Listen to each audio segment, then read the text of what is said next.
What's going on, guys? Your boy Amazing. We're back with another video, and in today's video, guys, me doing the should you summon for the brand new Ocean Seeker Infinity Merlin. Now, as we do with all these videos, guys, what we do is we actually go over the banner, we go over the character's kit, and I come back at the very end and I give you guys my final thoughts on whether or not you should be summoning based on all those things, and also whether we know future banners that are coming and or things that you want to be saving for. So if you guys enjoy videos like this, man, definitely make sure to hit that like button and subscribe. I appreciate all the support on the channel, guys. It does mean a lot. And yeah, man, with that out of the way, let's actually hop in and go over Merlin's Banner. Alright, so starting off with Merlin's Banner here, this is what it looks like on JP, and this is what it'll be, this is what it'll look like pretty much later tonight when the banner does drop on Global. Now, in terms of what the banner is actually looking like, we have the brand new Merlin at a 0.5% rate up out of a total of 3% total rates. So you do have 3% rates on an SSR, and 1/6 of the odds are going to be for Merlin. And then as you guys can see, in terms of the rest of the banner and what we have a LR Lilia or a UR level 90 base version of LR Lilia at 0.25%. We have the green Halloween Roxy at a 0.25%. Red Shin as well, 0.25%. Christmas Lilia. We have the green awakened green awakened Easton. We have the blue awakened Mono. What is that, the red summer or spring goddess Liz, yeah. And then we have the green Elaine, the Halloween True Seeker Merlin, and then the Mark II Valenti as well for the Ratatosker. So all those characters are going to be 0.25%, whereas Merlin herself is going to be a 0.5%. Now, those are the rates of the banner, guys. Let's actually move on to the format of the banner. So for you guys that don't know, this is a 600 pity banner, and the way this works is that at the 300, you have a 100% chance at an SSR. It's not guaranteed to be the new Merlin, but you do have the a 9% chance pretty much across all these units on the banner to pull any of them. So you can literally get any of the characters on this 300, little mini 300 pity, and then at the 600 pity, guys, you are guaranteed Merlin no matter what. You will get the one copy once you do finish out and get to that 600 pity on the banner.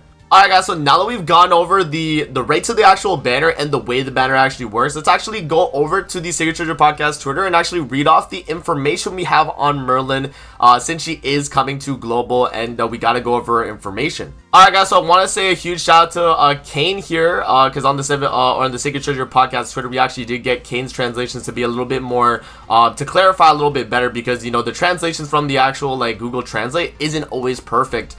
So we do have Kane's translations here. So Explorer of the Ocean, Mage of Infinity Merlin, and for her passive, the Magician of the Ocean, at the start of an ally's turn, apply one element on enemies without the element effect, and for every element applied to the enemy, increase the unit's basic stats by 7%. Before allies activate skills against enemies with the element, for 3 turns, apply the element effect on the enemy, and when there are 4 element effects on the enemy, remove them after skill activation and apply the element debuff for 1 turn. Also, for every unknown ally race participating in the battle, increase unknown allies' basic stats by 5%, and for every element effect removed on the enemies by passive or holy relic effect, decrease the enemy's remaining HP by 15%, and this excludes debuffs getting removed by revise triggering by passive or by holy relic, guys. So that is going to be her passive right there. Now moving on to her first skill here, she's going to have increasing draw, so she's going to decrease the enemy's HP related stats by 30% and inflict damage equal to 300% of attack on a single target.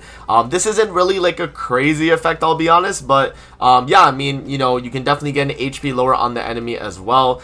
And then for skill 2, guys, we have Song of Temptation. This is going to inflict damage equal to 250% of attack and rank down enemy skills. And for every skill ranked down, reduce the ultimate move gauge of the enemy as well. And yeah, and then for the actual element debuff effects, they're going to be the same as the other Infinity Merlin. So Rock is going to be stun, Fire is going to be 50% of max HP, Water is going to be disable attack skills, and then Wind is going to be 100% crit rate lower. So yeah, those are going to be the effects right there, guys. And then for the ultimate for the Infinity Merlin, we can actually go in game to kind of see it, and I can explain it, but pretty much it's element explosion damage equal to 350% of attack, and then element explosion is going to be for every debuff you get 5% extra damage, and this is at the 1 to the 6 option. So obviously at the higher deeps, this is going to change and be a little bit different. Alright, guys, so now that we've went over Merlin's kit and we're back on the banner, should we be summoning on this new Merlin or should we be skipping now? In my opinion, guys, I think this banner is a free skip. in my opinion. And the main reason why I say this is because we have July Festival, or the Global 4.5 anniversary, coming very, very soon. For you guys that don't know, right now on the calendar is the 15th as of the day I'm recording this video. And so in 2 weeks from now on Global, we're going to be getting another festival at, you know, the end of July Fest. That's gonna be most likely a very strong festival at that, because those are one of our standard festival like slots, and it's not like, you know, like a seasonal festival or anything like that. So I assume the character is gonna be very, very strong. So that's something you definitely gotta think about. And another thing as well is that this banner isn't really that good, let's be honest, right? If you are pulling for Merlin, I mean, yeah, Merlin's good. LR Lily, a lot of people argue, is not really that great. I think she has some longevity value, but at the moment, not good. This Roxy is not good. This Shin's not good. This Blue Lilia is outclassed by the new Lilia now. This Awakened Easton is, I don't know, I mean, you know, you're not going to really get a chance to run her.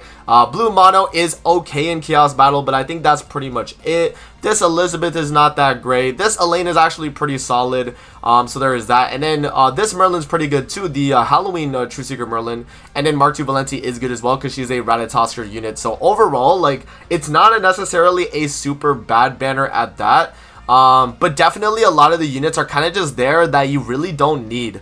So that's the main thing as well. And then also committing 600 gems on this banner to get the Merlin, is that really worth it at the end of the day on like an unknown team setting? Like, do you even need this character to actually run unknown? In my opinion, I don't think you actually need this character, guys. I've had a lot of success on my free-to-play account running Sabnok, Hell, and who was my last unit actually? Victoria. Yeah, that team on my free-to-play has actually been a really, really strong team. So there I'm claiming my rewards. But if we actually go to PvP real quick, I can show you guys an unknown team that I've been running that does not include the new Merlin. And this team right here has been very, very good. You know, Victoria, Sabnok, you have the you know, the Hell character, and then Nanashi in the backline to give you that extra basic stats. Like, this team is really good, and I don't think you actually need Merlin to replace anyone on this team.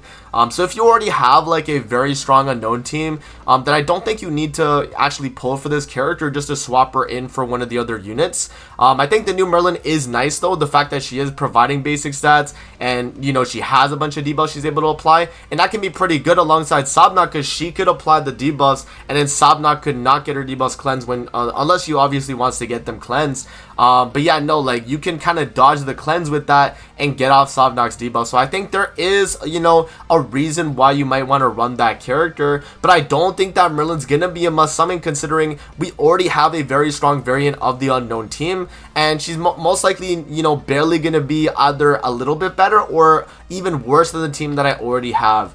So yeah, that's kind of my thought process on Merlin, guys, and whether or not you should be summoning. I would say overall that if you like this character, definitely go and summon. I mean, you know, if you like Merlin in this outfit, I mean, it's a really good outfit at that, right? It's definitely a really good outfit. So if you want to summon because she's your waifu, go for it. But other than that, man, I think this is a pretty easy skip for a lot of the people summoning on this banner, guys, or even, you know, thinking to summon on this banner. So yeah, one thing I will say though is that we are getting a free multi on this. So when Global gets this update, you will be getting a free multi in the special missions, and you can get this done day one. So once you get this done and you actually have it ready, then what you can do is you can do your one free multi, hope you get lucky, and if you do pro Merlin on that, or even like a Mark II Valenti or like a Blue Mono or whatever, then yeah, I mean, that's a W, right? So things like that, man, could definitely be pretty nice. But as long as you guys save your gems off this banner and you don't summon, then I think you'll be solid. So that's gonna be it for the video. I hope you guys did enjoy. Don't forget to like, comment, subscribe as always. If you guys want to see more videos like this, man, definitely let me know in the comment section below. I'm gonna see you guys in the next video, man. Peace out